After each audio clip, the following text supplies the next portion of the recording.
நம்ம ஒரு ஆள் நினைக்கிறதுக்கு இருக்கிறோம்னா தான் கடவுளே இருப்பு யாரை வச்சுதான் இருக்குது. நம்மளை பொறுத்தளவுக்கு கடவுள் இருக்கிறார், அது வேற விஷயம். ஆனா கடவுளுடைய இருப்பை உணர்வதற்கு நான் இருக்கணும்ல. நம்ம இல்லாம கடவுள் இருப்பை பத்தி நான் யாரை சிந்தனை பண்றது? ஆகவே நம்ம ரொம்ப ரொம்ப அவசியமான மனிதர். கதாநாயகன் யாருன்னா இதுல நம்ம தான், உயிர் தான். அந்த உயிரினுடைய சிறப்பு இயல்புகள் என்ன, அதனுடைய பொது இயல்புகள் என்ன அப்படின்னு பார்க்கலாம். உயிரினுடைய சிறப்பு இயல்பு, உயிருக்கு அது அனாதியே உள்ளது, யாராலும் படைக்கப்படாது, இறைவனை போல அதுவும் தோற்றமில் பொருள். அந்த உயிருக்கு இயல்புகள் 3 இயல்புகள் என்று சாஸ்திரம் சொல்லுகிறது. உயிர்னா அதுக்கு அறிவு இருக்கணும். அறிவு இருந்தாதான் உயிர். ஜடத்துக்கு அறிவு இருக்கோ? ஜடப்பொருளுக்கு அறிவு கிடையாது. இந்த பாட்டில எனக்கு தண்ணி குடிக்கணும்னா தானா என் உடம்பு கிட்ட வருது, அது வாயிட்ட நிக்குது. அது நான் தான் போய் எடுக்கணும், உயிர் உள்ள பொருள் தான் போய் எடுக்கணும், தானா அதுக்கு வர தெரியாது. அப்போ உயிர் என்றால் அதுக்கு உரிய இலக்கணம், முதல் இலக்கணம் என்ன? அறிவுடையதாக இருத்தல். உயிருக்கு 3 இயல்புகள் இருக்கு. முதல் இயல்பு அறிவு. 2வது இயல்பு விருப்பப்படும் தன்மை, பற்றும் தன்மை,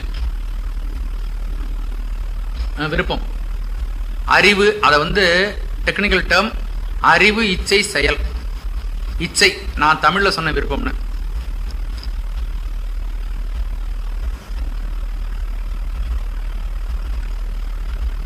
அறிவு இச்சைன்னு போட்டுங்க, பிராக்கெட்ல விருப்பம். இச்சைங்கிறது புரியாம தமிழ்ல சொல்லுவோம்ட்டு கூடியவர்களும் எல்லா வார்த்தைகளையும் தமிழ்லயே சொல்ல முயற்சி பண்ணுவோம். அறிவு, இச்சை, செயல், இந்த 3ம் உடையது எதுவோ அது உயிர். அது அதனுடைய சிறப்பு இயல்பு, சுரூப லக்கணம் அப்படின்னு சொல்றது. உயிருக்கு இன்னும் சில இயல்புகள் இருக்கின்றன. அறிவோடு இருத்தல், செயல்படும் தன்மையுடையதாக இருத்தல், விருப்பப்படும் தன்மையுடையதாக இருத்தல்.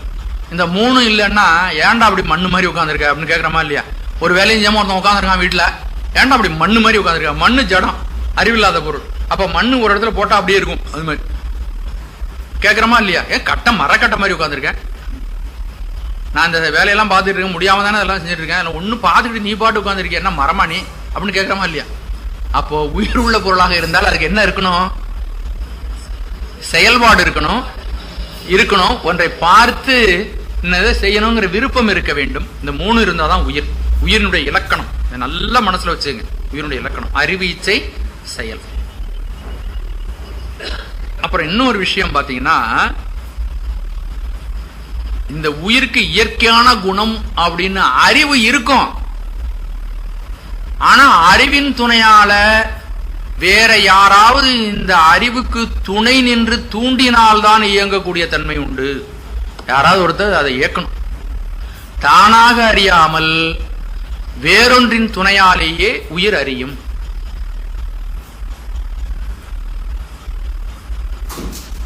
பிறவி குருடன், ஒரு உதாரணம் சொல்ல பாருங்க. பிறவி குருடன் ஒருத்தர் இருக்காரு. இப்ப இத நல்லா இந்த உதாரணத்தை ஞாபகம் வச்சுங்க.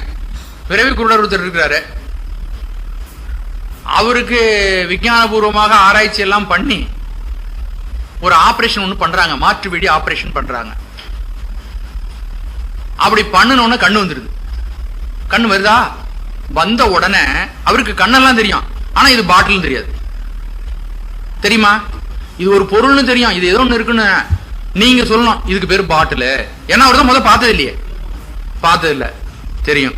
இது மைக்கு, இது கடிகாரம், இது பணம், இது செல்லு, இது சுவாமி படம், இது புத்தகம் அப்படின்னு சொல்லணும். அதுபோல இந்த உயிருக்கு அறியும் தன்மை இருக்கிறது. ஆனா யாராவது ஒருத்தர் அதுக்கு சொல்லணும். இது என்னன்னா உயிரினுடைய இயற்கை. அறிவித்தால் அன்றி உயிர் அறியாது. அறிவிக்காமலே அறியக்கூடிய ஒருத்தர் இருக்கான். அதனாலதான் அவன் ஈஸ்வரனா இருக்கான், நம்ம உயிரா இருக்கும். அறிவிக்காமலே அறியக்கூடிய தன்மை ஈஸ்வரனுக்கு உண்டு. அறிவித்து அறியக்கூடிய தன்மை நமக்கு உண்டு. பாசங்களின் பற்றாத தன்மை ஈஸ்வரனுக்கு உண்டு. பாசங்களில் பற்றுகின்ற தன்மை, ஆட்படுகின்ற தன்மை உயிருக்கு இருக்கு.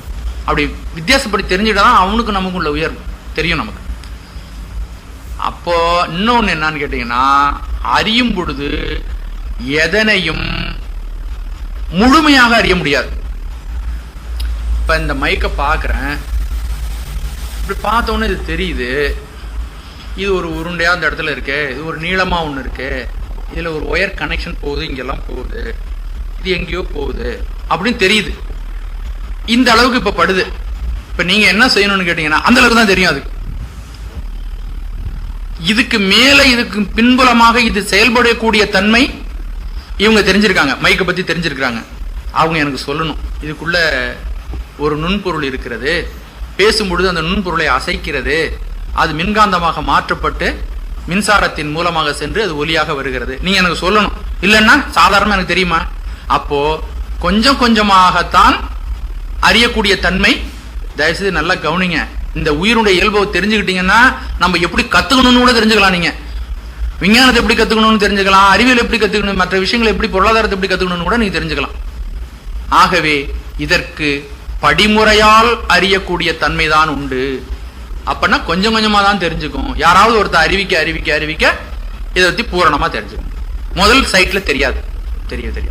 இது என்ன? உயிருக்கு உள்ள குணம், இயல்பு. அப்புறம் அறியும் பொழுது ஒரே நேரத்தில் எல்லா விஷயம் தெரிந்து கொள்ள முடியாமல் படிப்படியா ஒரு பொருளை பத்தி தெரிஞ்சுக்க முடியும். அதுதான் உயிருடைய ஆற்றல். இதை தெரிஞ்சுக்கிட்டோம்னா ஒரே நேரத்துல ஒரே முழுக்கல எடுத்துடலாம் மண்ணுன்னு நமக்கு நினைக்க மாட்டோம். கொஞ்சம் கொஞ்சமா ஒரு முதல் அறிமுகம், ரெண்டாவது அறிமுகம், மூணாவது அறிமுகம் முழுசா தெரிஞ்சு. உயிருடைய இயல்பு அவ்வளவுதான். நம்ம முழுசா ஒரு நாளைக்கு திணிச்சோம்னா ஒண்ணு இல்லாம போயிடும், மறந்துடும். அப்புறம் இன்னொரு விஷயம்னா, எந்த விஷயத்தை பற்றியும் தொடர்ந்தே அறியாமல் இடைவிட்டு தான் அறியும். ஒண்ணும் இல்ல, கதை தான் காட்டுறான் சினிமாவில், அதுக்கு பாத்தீங்கன்னா 1.5 மணி நேரம் ஆனோன்னு ஒரு இன்டர்வல். ஏன்னா உயிருடைய இயல்பு அவன் தெரிஞ்சு வச்சிருக்கான் சினிமா காட்டுறவன். இது இடைவிட்டு தான் அறியும். அதுக்கு ஒரு பிரேக் கொடுக்கணும் நடுவுல. அப்படி இடையீடு இல்லாமல் இதுக்கு முழுசா கொடுத்தா இதால அறிய முடியாது, களைச்சு போயிடும். உயிருடைய இயல்பு பாருங்க எவ்வளவு. இது வந்து இது சயின்ஸ், இது அறிவியல், மனதை பற்றிய உண்மை. எந்த காலத்துல சொல்லியிருக்காங்கன்னு பாருங்க.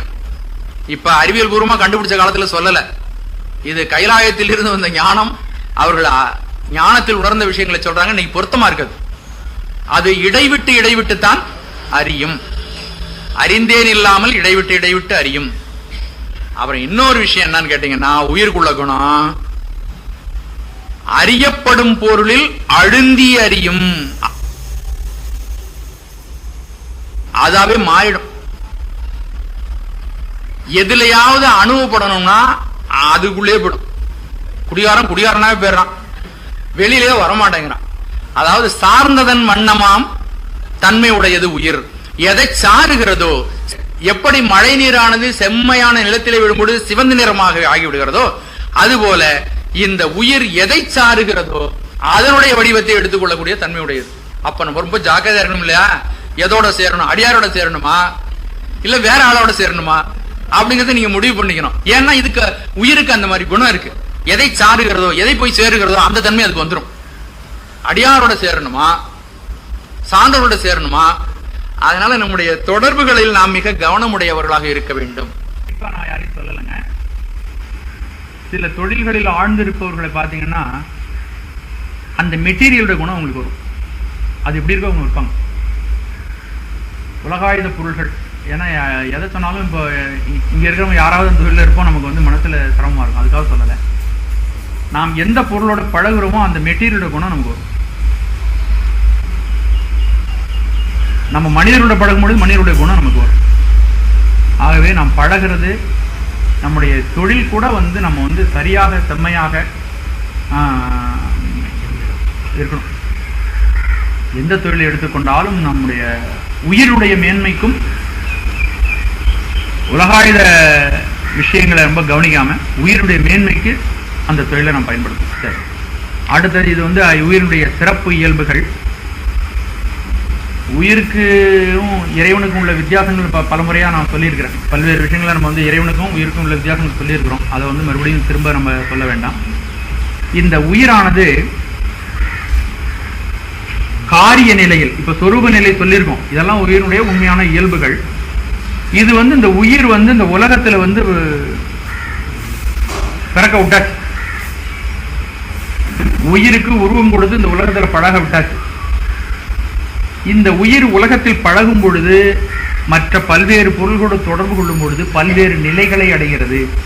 அந்த நிலைகளை பார்க்கலாம். இதுல காரண நிலைகள், காரிய நிலைகள்னு இருக்கு.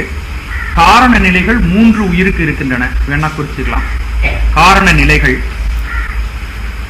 அது நிலைகள் என்பதை அந்த சித்தாந்தத்துக்குரிய டெக்னிக்கல் டேர்ம் அவத்தைகள்னு பேர். காரண அவத்தை, காரிய அவத்தை அப்படின்னு சொல்லுவாங்க. காரண நிலைகள் உயிருக்கு 3 நிலைகள்ல உயிர் இருக்கு. இப்ப நம்ம இருக்கிறது ஒரு ஸ்டேஜ், ஒரு நிலை. இந்த 3 நிலைகள் என்னன்னா கேவலம், சகலம், சுத்தம். கேவலம், சகலம், சுத்தம். சகலம், சுத்தம்.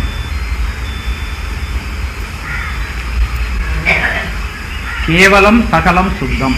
என்ன கேவலம்னா, கேவலம் என்பது நம்ம கேவலமா போயிட்டோம் அப்படிங்கிற பொருள் கிடையாது, தனிமை என்று பொருள். நம்ம பிறவிக்கு வருவதற்கு முன்பு நம்முடைய நிலை என்னன்னு கேட்டீங்கன்னா ஆணவ மலத்தை பற்றி பிடித்த நிலை. யாரை பற்றி பிடிக்கணும் நம்மன்னு கேட்டீங்கன்னா, உயிருக்கு இயல்பா பற்றி பிடிக்க வேண்டிய பொருள் கடவுள் தான். உயிர் அறிவுடைய பொருள் இல்லையா? அறிவுடைய பொருள் அருடைய பொருளை சேரணும். அருடைய பொருள் ஜடத்தை போய் சேரலாமோ? சேரக்கூடாது. ஆனா இந்த உயிர் தன்னுடைய பற்றும் தன்மை ஆகிய, பற்றும் தன்மை உயிருக்கு குற்றம் இல்லையா? அந்த பற்றும் தன்மையால் என்ன பண்ணிடுச்சு? ஆணவ மலத்தை பற்றியது. அதனால அது ஆணவ மலத்தை சேர்ந்தது, ஜடத்தை பற்றியது. அந்த பற்றியதன் காரணமாக அந்த செயல்படுகின்ற தன்மை, விருப்பப்படுகின்ற தன்மை, அறிவுடைய தன்மை 3ம் உயிரிடம் மறைந்து இல்லாமல் போனது போல போய் ஜடமாக மாறிவிட்டது. எதை பற்றிச்சு? ஆணவ மலம். ஆணவ மலம் என்ன? சடம். சடத்தை பற்றி உயிர், அறிவுடைய பொருளாகிய உயிர் சடத்தை பற்றியதால், முதல்ல சொல்லிருக்கலாம் அதனுடைய இயல்பு எதை சாருகிறதோ அந்த தன்மை வந்துடும். சடத்தை பற்றியதால எப்படி பற்றுமோ அது அழுந்த பற்றும், அதவே மாறிடும். அப்போ நம்ம உயிர் பொருளை இறைவனை போய் பற்றால் சிவமாம் தன்மை ஏற்படும். ஆணவ மலத்தை போய் பற்றினா சடமாம் தன்மை ஏற்பட்டுவிடும். சிவமாம் தன்மை எழுதுவதற்கு பதிலாக இந்த உயிர் என்ன தன்மை ஏற்பட்டது? சடமாம் தன்மை எழுதி அது செயல்படவில்லை. அறிவிருந்தும் அறிவு செயல்படவில்லை, செயலிருந்தும் செயல் செயல்படவில்லை, விருப்பம் இருந்தும் விருப்பப்பட முடியாமல் போய்விட்டது. அப்போ அறிவு உயிருக்கு இலக்கணமே அது செயல்படுதல், அறிவுடையதாக இருத்தல், விருப்பப்படுதல். இந்த 3ம் அப்படியே ஸ்தம்பிச்சு போச்சு. அப்ப அது என்ன நிலைமை ஏற்பட்டது? இருக்கு ஜடம், அறிவில்லாத பொருளை போல ஆயிட்டு. அந்த நிலைக்கு கேவலம் என்று பெயர். புரியுங்களா? அதுக்கு அடுத்தது இப்படி சடநிலை எழுதிடுச்சு இல்லையா? சிவபெருமான் என்ன நினைக்கிறார், என்ன சங்கல்பம் பண்றாருன்னா, அறிவுடைய பொருளாகிய இந்த உயிர் பற்ற வேண்டாத ஆணவ மலத்தை பற்றி சடமாக மாறியது அவனுடைய கருணைக்கு ரொம்ப கஷ்டமா இருக்கு. அவன் இறக்கப்படுகிறான். ஆகவே இந்த உயிருக்கு அறிவு உண்டாக்க வேண்டும் என்று அவன் கருதுகிறான். அப்ப அறிவு உண்டாக்குவதற்காக அவனுக்காக இந்த உடல் தரப்படுகிறது. 36 தத்துவத்தை, அப்ப நம்ம மாயின்னு வரும்பொழுது அது 36 தத்துவத்தை நான் சொல்றேன் உங்களுக்கு. அப்ப அந்த கருவிகள், இந்த உடம்புல 36 தத்துவம் இருக்கு. அது எங்கெங்க இருக்கு? அந்த 36 தத்துவம், ஒரு தத்துவமும் என்ன நோக்கத்திற்காக படைக்கப்பட்டிருக்கு, அப்ப நம்ம எப்படி செயல்படுத்தணும் அப்படிங்கறதெல்லாம் இருக்கு, சொல்லலாம். அப்போ இந்த உடலுக்குள் இந்த உயிரை, உடலை ஒரு கருவியாக கொடுத்து, உயிருக்கு கருவியாக கொடுத்து இந்த உடலை நம்ம மேல போர்த்தி வச்சிருக்கிறான். அப்போ இந்த உடலோடு நாம் சம்பந்தப்பட்டிருப்பது சகல விதமான 36 தத்துவங்களோடும் நாம் சம்பந்தப்பட்டிருக்கும் பொழுது இதற்கு சகலம் என்று பெயர்.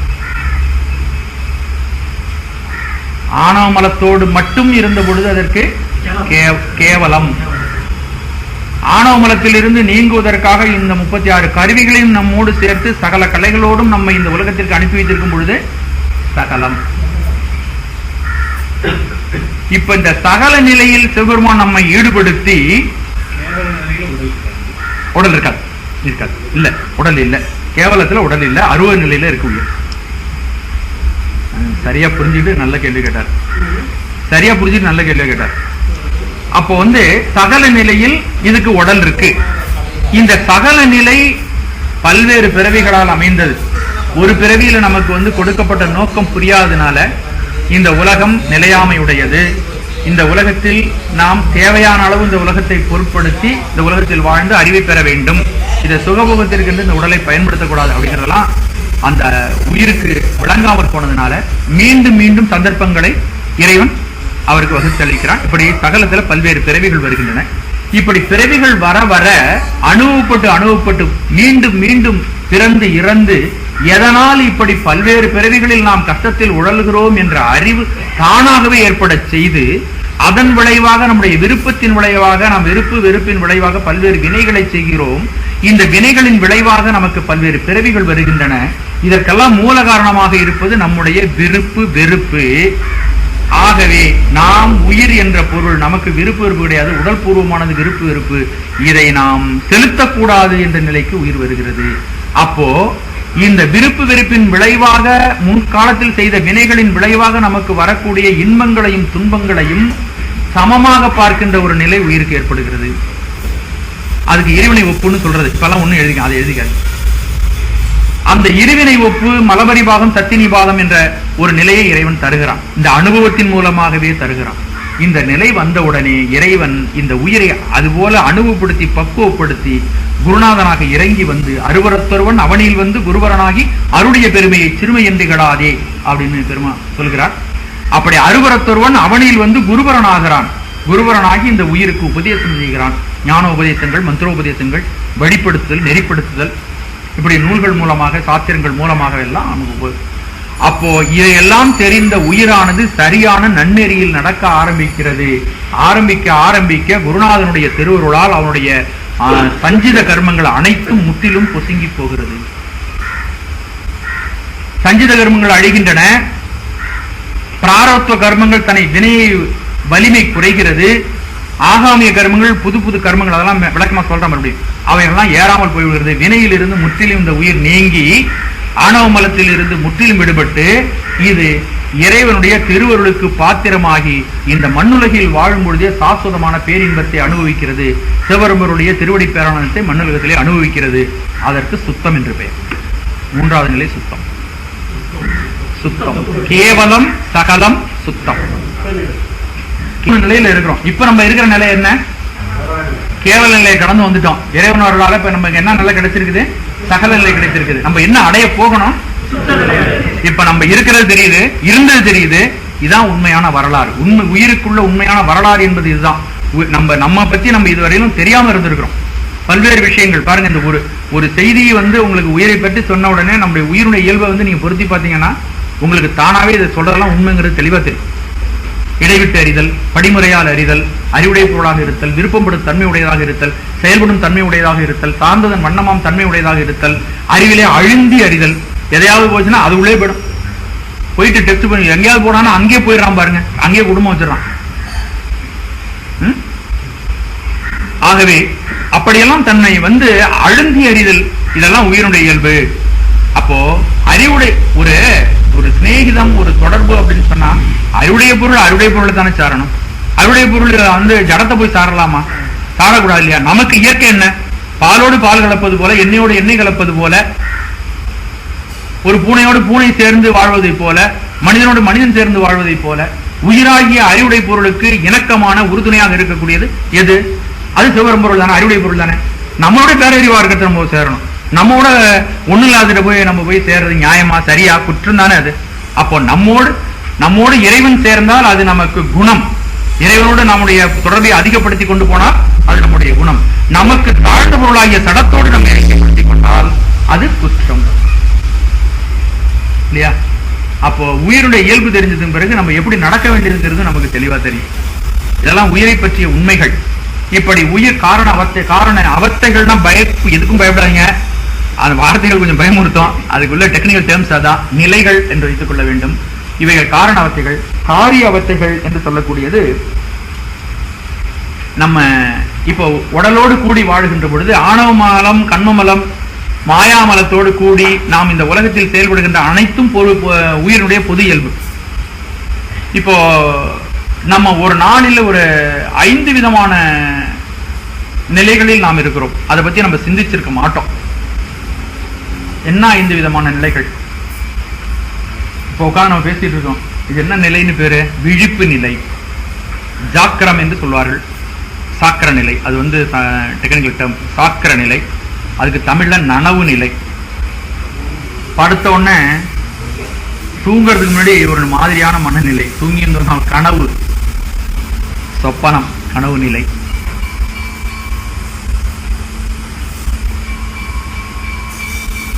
அடுத்தது சுழுத்தி, ஆழ்ந்த உறக்கம். சுழுத்தி, ஆழ்ந்த உறக்கம். துரியம், பேருறக்க நிலை.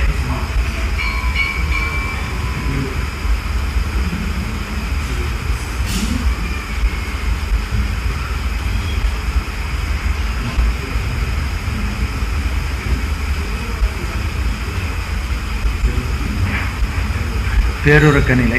அடுத்தது துரியாதீதம், உயிர்ப்படக்க நிலைன்னு பேர். 5 விதமான அனுபவங்கள் நமக்கு ஏற்படுகிறது, ஒரு நாளும் ஏற்படுகிறது. துரியாதீதம், உயிர்ப்படக்க நிலை.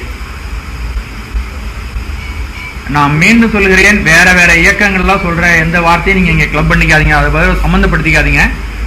நம்முடைய சைவ சித்தாந்தம் காலத்தால் முற்பட்டு தோன்றியது. நம்ம வந்து சொல்ற வார்த்தைகளை அவங்க பயன்படுத்துறாங்க. நம்ம இந்த விஷயத்தை கேள்விப்படுறதுக்கு முன்னாடி அவங்க பயன்படுத்துறதுனால அதுக்கு ஒரு பொருளை அவங்க சொல்லிட்டு இருக்கிறாங்க. அதுல போய் நம்ம வந்து தொடர்புபடுத்திக் கொள்ள வேண்டாம். இதுல சொல்றதுதான் சரியானது. இதை அவர்கள் பயன்படுத்துகிறாருங்கிறதுனால அவங்க ஒரு அர்த்தம் சொன்னாங்கன்னா அது உண்மையாவோ அது இருக்கலாம், இல்லாம இருக்கலாம். அதை பத்தி நமக்கு தேவையா தெரியாது. நம்ம இதோட மட்டும் நம்ம சைவத்தை, இது பாரம்பரியமான ஒரு நமக்கு உரிய ஒரு நிலை.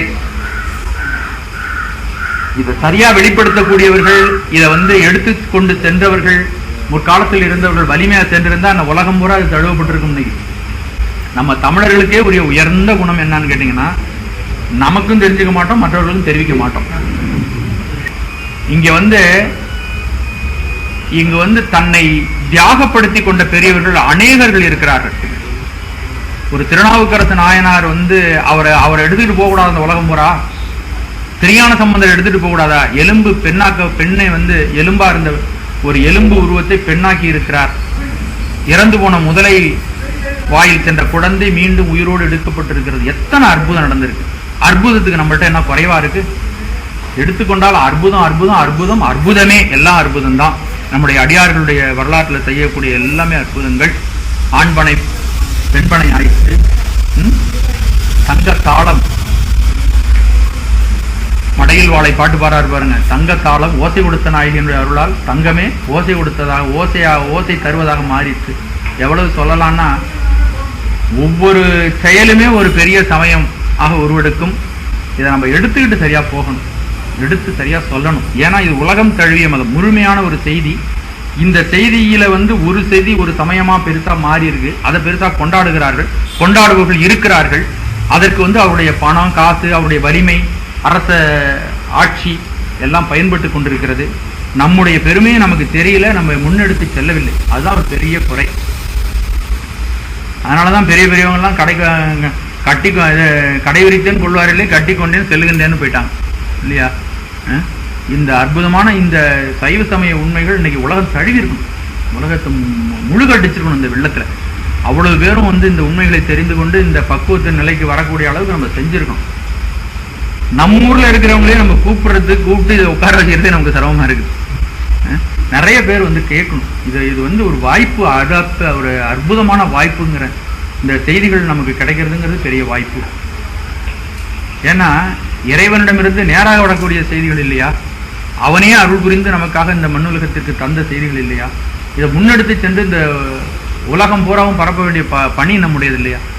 அதனால இருக்கிற இடத்துல இருந்தே உங்களால முடிஞ்ச அளவுக்கு இந்த அதிர்வுகளை, இந்த எண்ண ஆற்றல்களை நீங்க செலுத்துங்க.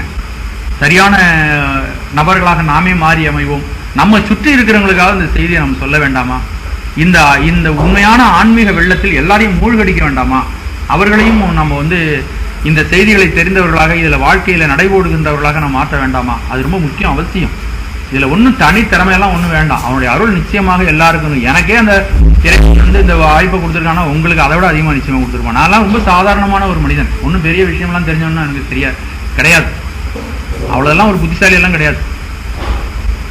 அதனால நீங்க இந்த விஷயங்களை எடுத்து சொல்லணும். இப்ப நீங்க தெரிந்து கொண்ட விஷயங்களை மாதிரி நம்முடைய இறைவன் அருளாற்றல் நிறைந்த சிவபெருமான் இவ்வளவு கருணையோடு இருந்து நமக்கு உயிர்களுக்கு இந்த மாதிரி உதவுறான். அவன் நன்றி புகலிடம் நமக்கு இல்லை. போற்றிவோம் நமசிவாய புயங்கனை மயங்குகின்றேன், போற்றிவோம் நமசிவாய புகலிடம் பிரிதொன்றில்லை, போற்றிவோம் நமசிவாய புறமேனை போக்கல் கண்டாய், போற்றிவோம் நமசிவாய ஜெய ஜெய போற்றி. உன்னை தவிர எனக்கு புகலிடம் இல்லை, சிவபெருமானை தவிர நமக்கு புகலிடம் இல்லை. அவன் ஒருவன் தான் புகலிடம், அவன்தான் சாஸ்வதமான வைப்பிடம் நமக்கு, அவன்தான் சாஸ்வதமாக நமக்கு எல்லா விதமான நலங்களையும் வளங்களையும் உலகாய நலங்களையும் கூட அருளக்கூடியவன். கேட்டு வாங்கியிருக்காங்க பெரியவங்க.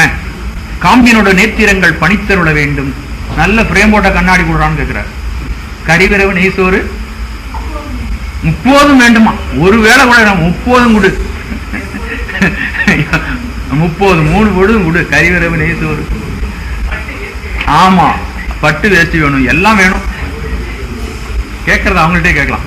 சரி, இப்போ 5 விதமான அனுபவங்கள் நமக்கு ஏற்படுகின்றன. நனவு நிலை உங்களுக்கு தெரியும், அதை பத்தி சொல்ல வேணாம். இப்ப நனவுல இருக்கிறோம். அடுத்தது தூங்கும் பொழுது கனவு வருகிறது, அது ஒரு நிலை. அப்புறம் அதுக்கு அடுத்தது ஆழ்ந்த உறக்கம், சுடுத்தி ஆழ்ந்த உறக்கம், உறக்க நிலை, ஆழ்ந்த உறக்க நிலை. அடுத்தது துரிய நிலை என்பது நம்ம முடிச்சுட்டு அந்த பேருறக்க நிலை என்று சொல்லக்கூடிய தூக்கத்துல பேருறக்கம் என்பது வெட்டி போட்டா கூட தெரியலங்க, அது என்ன நடந்ததுன்னு தெரியல அப்படின்னு சொல்றோம் இல்லையா, அந்த மாதிரி இல்லை. அப்ப முடிச்சுட்டு இருக்கும் பொழுது கூட அந்த மாதிரி மூர்ச்சையாகி சில பேர் விழுந்துடுறாங்க, அது கூட அந்த துரியம் என்று சொல்லலாம். அடுத்தது துரிய அதீதம். ஒரு சில செய்திகளை கேள்விப்பட்டா மூச்சு கூட நின்று போய் அப்படியே மூர்ச்சையாகி விழுந்துடலாம் பாருங்க, உயிர் இருக்கா இல்லையான்னு தெரிய மாட்டேங்குது. அவனுடைய ரொம்ப துக்காரமான செய்திகளை கேட்டா மூச்சு கூட நின்று போய் உயிர் படக்க நிலை என்ற இந்த 5 அனுபவங்களை உயிரானது தன்னுடைய வாழ்க்கையிலே அடைகிறது. இப்போ இந்த 5 நிலைகளையும் அடையும் பொழுது என்ன சயின்ஸ், என்ன அறிவியல்ங்கிறீங்க, அறிவியல்லாம் தோத்து போட நம்மகிட்ட. இந்த 5 நிலைகளையும் அனுபவிக்கும் பொழுது இப்ப கருவிகளால் தானே அறிவு வருதுன்னு நம்ம பார்த்தோம். அதாவது நமக்கு 36 கருவிகள் இறைவன் கொடுத்திருக்கிறான். ஒரு கருவி இருந்தா ஒரு அறிவு கிடைக்குது. கண்ணுங்கிற கருவி நமக்கு கிடைச்சிருக்கா, பார்வைங்கிற அறிவு கிடைக்குது. கண்ணுங்கிறத ரிசைன்மெண்டா எடுத்துட்டா பார்வைங்கிற அறிவு கிடைக்குமா? கிடைக்காது. அது மாதிரி 36 கருவிகளாலும் 36 அறிவு நமக்கு வருது. நமக்கு தெரியுமா? கடவுள் கொடுத்திருக்கான், நமக்கு கொடுத்திருக்கான் 36 கருவிகள். அதான் ஞானிகள் தன்னுடைய ஞானத்துல கண்டுபிடிச்சு நமக்கு சொல்லிட்டு இருக்காங்க. இப்போ நனவு நிலையில வேலை செய்யற கருவி சொப்பனம் பொழுது குறையுது, அப்பதான் சில அனுபவங்கள் நமக்கு இல்லாம போயிடுது. கனவுல பார்த்தீங்கன்னா கனவு கண்டுகிட்டு இருக்கோம், சில விஷயங்கள் தெரியுது, தெளிவில்லையே, அப்ப சில கருவிகள் வேலை செய்யலன்னு அர்த்தம். அப்புறம் ஆழ்ந்த உறக்கம், சுடுத்தி நிலை, ஆழ்ந்த உறக்கம், உறக்க நிலை வரும் பொழுது இன்னும் சில கருவிகள் இல்லாம போயிடுது, ஒரு சில கருவிகள் வேலை செய்யுது. துரிய நிலையிலையும் துரியாதீதம் என்ற நிலையிலே மூச்சு பிராணவாயு கூட நின்று போய் மூச்சு கூட ஒரு நிமிஷம் நின்று போயிடுது. அப்போ புருட தத்துவம் என்ற ஒரு தத்துவம் வேலை செய்யறது. அந்த தத்துவம் உங்களுக்கு தெரியாது, நான் சொல்லலை, உங்களுக்கு நான் இன்னும் சொல்லலை. இது உன்னோட ஒண்ணு அப்படியே ஒண்ணு கலந்துருக்கு. அதனால உன்னை சொன்னா இன்னொன்னு கொஞ்சம் விட்டு போகும். இது இந்த முன்னுரையை சொல்லி முடிச்சுட்டா அவங்க எல்லாம் உங்களுக்கு தெரிஞ்சு போயிடும். அதனால முன்னுரை சொல்ற வரலாம் நீங்க கொஞ்சம் அப்படி தேக்கம் இருக்கும், பார்த்துக்கலாம். ஆகவே இந்த 5 விதமான அனுபவங்களை அனுபவிக்கிறது உயிர். இந்த 5 விதமான அனுபவங்களை அனுபவிக்கும் பொழுதும் பாருங்க, நல்ல ஆழ்ந்த உறக்கம் உறங்குகிறோம். நம்ம உடல் இல்லை, மனம் இல்லை, பிராணன் இல்லை, அந்த கரணங்கள் இல்லை, நம்ம மனசு நம்ம இல்லை, புத்தி நம்ம இல்லை, ஆங்கார தத்துவம் இல்லை, சித்தம் நம்ம இல்லை. இதுக்கெல்லாம் அப்பாற்பட்டு உயிரில் இருந்து உடலில் இருந்து வேறுபட்ட ஒன்று இருக்கிறது. அது உணர்வு சுரூபமாக நம்மிடம் இருக்கிறது. அது எப்படி இருக்கு? இப்ப இருட்டுக்குள்ள உட்கார்ந்து இருக்கிறோம், கண்ணுக்கு உடம்பும் தெரியல, இருக்கிற இடமே தெரியல, ஆனா நான் இருக்கேன்னு நினைக்கிறோமா இல்லையா? அறிவு இருக்கு இல்லையா? இப்போ நல்ல ஆழ்ந்து, இப்ப அந்த அறிவு, அந்த உயிர் இப்ப ஆழ்ந்து தூங்குகிறோம். ஆழ்ந்து தூங்குனத்தை வெளியில வந்தது பிறகு, ஆழ்ந்த உறக்கம் முடிஞ்ச பிறகு காலையில் இருந்துச்சு நல்ல தூக்கம் தூங்கியிருக்கேன் அப்படின்னா, அந்த நல்ல தூக்கத்தை அனுபவிச்சதுக்கு உரியது எதுவோ அது உயிர். அப்ப உடலில் நின்றும் வேறாக உயிர் என்ற ஒன்று இருக்கிறது. அந்த உயிர் தான் நம்முடைய உண்மையான சொரூபம். அந்த உயிரை மையமாக வைத்து நம்முடைய வாழ்க்கையை வாழ்ந்தால் அது மிகச் சிறந்த உன்னதமான வாழ்க்கையாக அமையும். உயிருக்கு தொடர்புடைய சிவருமாடு நம்மை தொடர்படுத்தி உயிருக்கு தொடர்பில்லாத பொருள்கள் இருந்து நீங்கி நின்றி அவைகளை கருவியாக பயன்படுத்துகின்ற அளவுக்கு பயன்படுத்தி, இந்த உலகத்தை தேவையான அளவுக்கு நம்ம பயன்படுத்தி உயிர் வாழ்க்கையை மிகச் செம்மையாக வாழும் பொழுது சிவருமானுடைய தொடர்பு நமக்கு ஏற்பட்டு அவன் அருளால் மிக பெரிய உன்னதமான சிறந்த ஆன்மீக வாழ்வு, அமைதி நிறைந்த பேரானந்த வாழ்வு இந்த மண்ணுலகத்தில் இந்த உடலில் வாழும் பொழுது நமக்கு பேரானந்த வாழ்வு சித்திக்கிறது. அப்படிப்பட்ட பேரானந்த வாழ்வை நாம் எல்லோரும் அடைவதற்கு இறைவனுடைய திருவருள் நமக்கு ஆசீர்வதிக்கட்டும் என்று சொல்லி இந்த வகுப்பை தொடர்ந்து இருக்கிறேன். நன்றி, வணக்கம். காண்டல் அளவை, அதாவது காட்சி அளவை. நேரா பார்த்து நம்ம உன்னை பார்த்துட்டோம்னா இது கண்ணுக்கு முன்னாடி நான் பார்த்திருக்கேன் இதான் உண்மை அப்படின்னு சொல்லுவோமா இல்லையா? உண்மையை அளப்பதற்கு நேரா பார்க்கிறது ஒரு அளவை. அடுத்து கருதல் அளவை, யூகித்து உணர்தல். ஒரு காலையில பறவைகள் எல்லாம் பறக்க ஆரம்பிக்கிறது, கிழக்கு பார்த்தா விழுக்குதுன்னா சரி சூரியன் தோன்றுவதற்கு காலை விடிய போகுது, ராத்திரி 2 மணி இல்லை இப்ப புடிய போகுது அப்படிங்கிறது நம்ம தெரிஞ்சுக்கலாம். யூகத்தினால நம்ம தெரிஞ்சுக்கலாம். பல பொருட்கள் அது சரியா கூட இருக்கும். இன்னொன்று, நம்முடைய காட்சியினாலும் பார்த்து தெளிவுபட முடியாமல், கண்ணால் காண்பதும் பொய் அப்படின்னு சொல்றாங்க இல்லையா, அப்படி கண்ணால் பார்த்தும் தெளிவுபட முடியாமல், அப்புறம் யூகித்தும் அறிந்து கொள்ள முடியாமல் சில பொருள்கள் நமக்கு ஒன்றும் புரியாம இருந்ததுன்னா அப்போ நம்முடைய முன்னோர்கள் என்ன சொல்லியிருக்காங்க அப்படின்னு பார்த்து அதைகளை நம்பி ஏற்றுக்கொள்ளுதல், அதையும் ஆராய்ச்சி செய்து ஏற்றுக்கொள்ளுதல். இப்படி 3 அளவைகள் மூலமாக நான் சொல்லுகின்ற உண்மைகளை நீங்கள் ஆராய்ந்து பாருங்கள் என்று சைவ சித்தாந்தம் சொல்லுகிறது. எந்த சமயத்திலும் சொல்ல மாட்டாங்க, நான் சொல்றதை அப்படியே பின்பற்றுன்னு சொல்லுவாங்க. சைவ சித்தாந்தம் என்ன சொல்லுதுன்னா, நீங்க நல்லா ஆராய்ச்சி பண்ணுங்க, அறிவியல் பூர்வமாக என்னென்ன உங்களுக்கு தெரியுமோ அவ்வளவுதான் ஆராய்ச்சி பண்ணி பார்த்து இந்த உண்மைகளை நீங்கள் தேர்ந்தெடுத்துக் கொள்ளுங்கள் அப்படின்னு சொல்லுது. ஆகவே சைவ சித்தாந்தம் இந்த மாதிரியெல்லாம் நமக்கு கொடுத்து 5 பொருள்களை பற்றி சொல்லுகிறது. அதுல முதல்ல பதியாகிய சிவபெருமானை பற்றி பார்த்தோம். பதியாகிய சிவபெருமானை பற்றி பார்த்தோம். ஒவ்வொரு பொருளுக்கும் சிறப்பு இயல்புகள், பொது இயல்புகள் என்று 2 இயல்புகள் ஒரு பொருளுக்கும் இருக்கின்றன அப்படிங்கறத பத்தி சென்ற வகுப்புல நான் விரிவா பேசினேன். சிறப்பு இயல்புகள்னா எனக்கு நானே உள்ள இயல்புகள். இப்ப ஒரு கூட்டத்துல நான் இப்ப உங்களோட பழகும் பொழுது வேறு இயல்புகள் மாறிடும். என்னுடைய கோபம், என்னுடைய கெட்ட குணங்கள் எல்லாம் கூட நான் ஒரு கூட்டத்தில் காட்டுறதுக்கு பயப்படுவேன். இப்ப நீங்க என்ன நினைச்சுவீங்களோ அப்படிங்கிற மாதிரி எனக்கு இருக்கும். ஒரு உதாரணம் சொல்றேன் உங்களுக்கு. நான் ரொம்ப பெரிய சிடுமுஞ்சியா இருக்கலாம், ஏன்னா எங்க வீட்டுல போய் கேட்டாதான் என்னை பத்தி தெரியும். ஆனா அங்க என்னுடைய ஒரிஜினல், அதாவது என்னுடைய உண்மையான இயல்பு வீட்டுல தெரியும், இங்க பார்த்தா தெரியாது. அப்ப பொதுவாக உள்ள இடங்களில் பழகும் பொழுது வேற மாதிரி பழகும். அப்படி இந்த 5 பொருள்களுக்கும் சிறப்பு இயல்புகள் என்று அவைகள் தனியாக அவைகளுக்குள்ள இலக்கணம் என்ன, அவைகள் மற்ற பொருள்களோடு தொடர்பு கொள்ளும் பொழுது மற்ற பொருளோடு கலக்கும் பொழுது என்ன இயல்பு. இப்ப கலெக்டர் ஆபீஸ்ல நான் அதுக்கு உதாரணம் கூட சென்ற வகுப்புல சொல்லியிருக்கிறேன். வீட்டுல பேரப்புள்ள அவர் முதுகுமலை ஏறி கூட சவாரி பண்ணலாம், யானை போகலாம் இல்லையா. அதே கலெக்டர் அதே மாதிரியா இருப்பார். கடை ஆபீஸ்க்கு வந்ததுக்கு பிறகு அவர் தோரணையே வேற மாதிரி இருக்கும். அவர் கீழே உள்ள அதிகாரிகள்ட்ட நடத்துறதெல்லாம் அது வேற மாதிரி இருக்கும். இப்படி சிறப்பு இயல்புகள், பொது இயல்புகள் என்று 5 பொருள்களுக்கும் இருக்கின்றன. இறைவனை பற்றிய சிறப்புகளை விரிவாக பார்த்திருக்கிறோம். அவனுக்கு சச்சிதானந்த வடிவினன் இறைவன். அதே நம்முடைய சைவ சித்தாந்தம் சச்சிதானந்தம் என்பதை 8 குணங்களாக சொல்லுகிறது. திருக்குறள்ல வள்ளுவர் முதல் அதிகாரத்திலே அதை சொல்லி இருக்கின்றார். என் குணத்தான் தாளை வணங்கா தலை கோளில் பொறியில் குணமிலவி என் குணத்தான் தாளை வணங்கா தலை. 8 குணங்களுடைய சிவபெருமானுடைய திருவடியை வணங்காருடைய தலை கோளில் பொறியில் குணமிலவே, அதற்குரிய பயனில்லாமல் வீணாக கழிகிறது அப்படின்னு சொல்றாரு. அப்படி 8 குணங்கள் என்னன்னு பெயரை மட்டும் சொல்ல ரொம்ப விரிவா பண்ணி பேசியிருக்கிறோம் நம்ம போன தடவை. தன்வயம் உடைமை, சர்வ சுதந்திரத்துவம், அவருக்கு கீழே தான் எல்லாம், அவரை கட்டுப்படுத்துறது எதுவும் கிடையாது. சர்வ சுதந்திரம் உடையவன், அவனுடைய சங்கல்பா மாத்திரத்துல எல்லாம் செய்யக்கூடிய ஆற்றல் படைத்த பெரியவன். அதனால தன் வயமுடைமை, தூய உடம்பு, நம்முடைய உடம்பெல்லாம் மலத்தோடு கூடிய உடல், அவன் தூய உடம்புடையவன், இயற்கை உணர்வுடையவன், யாரும் சுட்டிக்காட்டு அறிவித்து அறிய வேண்டியவன் இல்ல, அவன் தானாகவே அவன் சர்வஜன். முற்றுணர்வுடைமை, இயல்பாகவே பாசங்களினின்றும் நீங்கியவன். நம்மளுக்கு இருக்கக்கூடிய நமக்கு இருக்கிற சிறப்பு இயல்பு, உயிருக்குரிய சிறப்பு இயல்பு அறிவு. குற்றம் என்னன்னு கேட்டீங்கன்னா மற்ற பொருளை பற்றுகிறது. ஆனா இறைவனுக்கு இயல்பாகவே பாசங்களினின்றும் நீங்கியவன். பேரருள் உடைமை, நமக்கெல்லாம் பேரருளெல்லாம் நம்ம செலுத்த முடியாது. நம்முடைய வியாபகம் எவ்வளவோ அவ்வளவு அந்த மாதிரி தான் பேர், அதெல்லாம் உங்களுக்கு விரிவா சொல்லியிருக்கிறோம். முடிவில் ஆற்றல் உடைமை, நம்முடைய ஆற்றல் மிக மிக குறைவு. இந்த பெஞ்சை என்ன மட்டும் தூக்க சொன்னீங்கன்னா தூக்க முடியாது எனக்கு. ஆனா அகிலாண்ட கோடி பிரம்மாண்ட நாயகனாகிய சிவபெருமான் தனது வியாபகத்துக்குள்ள 84 லட்சம் யோனி பேதம் படைத்து இந்த பிரபஞ்சம் அனைத்தையும் படைத்து அவைகளெல்லாம் சுமந்திருக்கிறான் சொன்னோம் இல்லையா. ஒரு வளிமண்டலத்தை சுற்றி சூரியன் வருவதற்கே 21.5 கோடி ஆண்டுகள் ஆகின்றன அப்படின்னு நம்ம சொன்னோம். அதுபோல பல ஆயிரக்கணக்கான வளிமண்டலங்கள், பால்வெளி மண்டலங்கள் இருக்கின்றன. நம்முடைய பிரபஞ்சத்துல 224 புவனங்கள் இருக்கின்றன. ஒவ்வொரு புவனத்துக்கும் 1000 அண்டங்கள் இருக்கின்றன.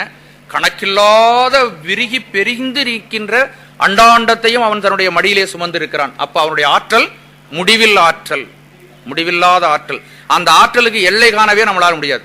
நம்முடைய ஆற்றலுக்கு எல்லை கண்டுடலாம். எனக்கு எவ்வளவு தாங்கும் என்ன முடியும் அப்படிங்கிற நம்முடைய ஆற்றலுக்கு எல்லை கண்டு விடலாம். அவன் முடிவில் ஆற்றல் உடைமையுடையவன், வரம்பில்லாத இன்பமுடையவன். நம்மளுக்கெல்லாம் இருக்கக்கூடிய இன்பங்கள் எல்லாம் வரம்புக்கு உட்பட்டது. இந்த உடலால் அனுபவிக்கக்கூடிய எந்த இன்பத்தையும் வரம்புக்கு உட்பட்டு தான் நம்மளால அனுபவிக்கணும். ஒரு உதாரணம் சொல்றேன் பாருங்களேன். இப்போ வெயிலா இருக்குது, ஒரு குளிர்ந்த பானம் குடிக்க சொல்றாங்க, ஐயா பிஆர் கொண்டாந்து வைக்கிறாங்க. ஒரு 15 லிட்டர் கொண்டு வச்சு என்ன குடிக்க சொன்னா ஒரு 200 மில்லி 300 மில்லி அளவுக்கு சாப்பிடலாம், இன்பமா இருக்கும். 500 சாப்பிடும் பொழுது கொஞ்சம் நிறைய சாப்பிடலாம். அதுக்கு மேல அந்த இன்பத்தை என்னால தாங்க முடியாது. என்னால அதை கெப்பாசிட்டி பத்தாது, எனக்கு தகுதி பத்தாது. ஆனால் சிவபெருமான் அகண்ட வியாபக பொருள். எவ்வளவு பெரிய வியாபகங்கிறத பலமுறை சொல்லியிருக்கேன் உங்களுக்கு. அந்த வியாபக அளவுக்கு அவனுடைய இன்பம் பெருகினது. எல்லையில்லாத இன்பம், எல்லையில்லாத பேரருள், எல்லையில்லாத ஆற்றல், எல்லையில்லாத முற்றுணர் உடைமை, எல்லையில்லாத சுதந்திரத்துவம், எல்லையில்லாத தூயவன். அவனுடைய வியாபகத்துக்கு கணக்கு இல்லை, எல்லை இல்லை. இந்த எண் குணங்களை பற்றி சென்ற வகுப்பில் மிக விரிவாக நாம் சொல்லி இருக்கிறோம். அப்புறம் சிவபெருமான் இது அவனுடைய சிறப்பு இயல்பு. பொது இயல்புக்கு வரும்பொழுது இந்த ஜீவர்களை உய்விக்க வேண்டும் என்பதற்காக 3 வித வடிவங்களில் வருகிறான். சொரூபம், அருவம், அருவுருவம், உருவம். கடவுளுக்கு, நம்முடைய சிவபரம்பொருளுக்கு உருவம் உண்டா இல்லையா? அவன் பக்தர்கள் எப்படி இருக்காங்களோ அப்படி வந்துடுறேங்கிறான். அவன் உருவம் உண்டா இல்லையானா தெளிவா பதில் உங்கள்கிட்ட நான் உருவம் உண்டு இல்ல. அவன் ஏன் உருவம் எடுத்து வருகிறான் என்பதற்கு ஒரு செய்தி சொன்ன நல்ல நினைவில் வச்சுங்க. கடவுளுக்கு உருவம் இல்லை என்று பல்வேறு மதத்தினர் சொல்ல, நம்முடைய சமயமும் நீங்க நம்முடைய சைவ சித்தாந்தத்தின் அடுத்த வகுப்புல நம்ம மாயை பற்றிய பெரிய ஆராய்ச்சி ஒன்று பண்ண இருக்கிறோம். அப்ப சிவபெருமான் உருவம் கடந்த நிலையில் நின்று இந்த உலகத்தை எவ்வாறு படைக்கிறான் அப்படிங்கறத நம்ம பார்க்க இருக்கிறோம். அப்ப அவன் உருவம் கடந்தும் இருக்கிறான், அருவுருவமாகவும் இருக்கிறான், உருவமாகவும் இருக்கிறான். உருவமாக வரும்பொழுது 25 மூர்த்தங்கள், சிவமூர்த்தங்கள் இருக்கின்றன. அவன் ஏன் உருவமாக வருகிறான் என்றால், இந்த உயிர்களுக்கும் உருவம் கிடையாது, நமக்கும் உருவம் கிடையாது. ஒரே சேரும் 84 100,000 யோனிபேதம் படைத்து அவற்றின் உயிர்க்குயிராய் சிவபெருமான் இருக்கிறான். அந்த சிவபெருமானுக்கு அவனுக்கும் உருவம் கிடையாது. இந்த உயிர்கள் முன்னேறுவதற்காக ஒரு உடலை படைத்து தந்தவன் சிவபெருமான். அப்ப உடலை படைத்து தந்த பிறகு இதற்கு மனம் என்று ஒன்றும், சித்தம் ஒன்றும், ஆங்காரம் என்று ஒன்றும், புத்தி தத்துவத்தையும் கொடுத்த பிறகு இந்த உடலுக்குள்ளே கட்டுப்பட்டு இருக்கின்ற மனிதன் உருவத்தை பற்றி மட்டும் சிந்திப்பவனாக இருக்கிறான். உருவம் கடந்த பொருளை சிந்திப்பதற்கு இந்த உடலுக்குள்ளே கட்டுப்பட்டு இருக்கிறான முடியாது. யாராவது நான் நிர்குண பிரம்மத்தை வழிபடுகிறேன், என்னுடைய கடவுள் உருவம் இல்ல, நான் அதான் வழிபடுறேன்னா அவன் தியானம் எல்லாம் பண்ணவே முடியாது. ரொம்ப குழப்பமா இருக்கும். எதோ சும்மா உட்கார்ந்து எழுந்து வர முடியும். படிப்படியாக உருவமற்ற நிலைக்கு நம்முடைய எடுத்து செல்வது நம்முடைய சைவ சமயம். உருவம், அருவுருவம், அப்புறம் அருவம். ஏதாவது ஒரு உருவத்தை நீங்க யாரும் இங்க நீண்ட நாள் தியான பயிற்சி உடையவர்களாக இருந்தால் அதை நன்றாக உணர முடியும். இதெல்லாம் அனுபவத்துக்குரிய குறிப்பு. வாத பிரதிவாதங்களால் நம்ம பேசுற பேச்சு வச்சுக்கிட்டு புத்தகத்தை வச்சுட்டு விவாதம் பண்றதுக்குரிய விஷயம் இல்ல. நம்ம பேசுறது நீண்ட நாள் தியானம் பண்ணுகின்றவர்களுக்கு சிவபெருமான் தன்னையே மறைத்துக் கொண்டு அருவ பரம்பொருளையும் காட்டுவான். அருவமாக தான் இருக்கின்ற நிலையை அவன் காட்டுவான். அவன் உயிரிலே மறைந்து நின்று உயிருக்குயிராக நின்று உள்ளின்றே அவன் உணர்த்த ஆரம்பிப்பான். அதெல்லாம் நாம் அடையக்கூடிய பக்குவ நிலைக்கு தகுந்தது போன்ற பரிசு, அதாவது தகுதிகள் இறைவன் நமக்கு வழங்குவான். ஆகவே அவன் அருவமாக இருக்கிறான், உருவமாக இருக்கிறான், அருவுருவமாக இருக்கிறான். படைத்தல், அதற்கு பிறகு அவன் இந்த உயிர்களுக்காக படைத்தல், காத்தல், ஒடுக்குதல். நம்ம சிவபெருமான் அழிக்கிறவன் கிடையாது. சர்வ சங்காரன ஒடுக்கிக்கிறான். தனக்குள்ள அவன் ஒடுக்கிக் கொள்கிறானே ஒழிய உருவத்தை மறைத்து தனக்குள்ளே காரியமாக ஒரு இறைவன் இந்த உயிர்கள் மீது கொண்ட கருணையின் காரணமாக ஒடுக்குகிறானே தவிர அவன் அழிக்கின்ற கடவுளே இல்லை. அதனால நம்ம அதாவது இந்த உலகத்தை படைத்தல், காத்தல், அழித்தல்னு நம்ம சொல்லவே வேண்டியில்லை. ஒடுக்கிக் கொள்ளுதல். அடுத்தது மறைத்தல், அருளல் ஆகிய பஞ்ச கிருத்தியங்கள், 5 விதமான தொழில்களை இறைவன் நமக்காக செய்கிறான். சென்ற வகுப்புல சொன்னது ஞாபகம் இருக்க எல்லாருக்கும்? 5 தொழில்களை செய்கிறான். இதெல்லாத்தையும் விரிவா சொல்லியிருக்கிறேன். அதோடு கூட சென்ற வகுப்புல சொல்லாத ஒரு செய்தி மட்டும் கொஞ்சம் சொல்றேன். இறைவன் இப்போ உலகத்துல 3 விதமான, நம்ம இந்திய நாட்டில் எடுத்துக்கிட்டீங்கன்னா துவைதம், விசிஷ்டாத்வைதம், அத்வைதம்னு ஒரு கொள்கை இருக்கு இல்லையா?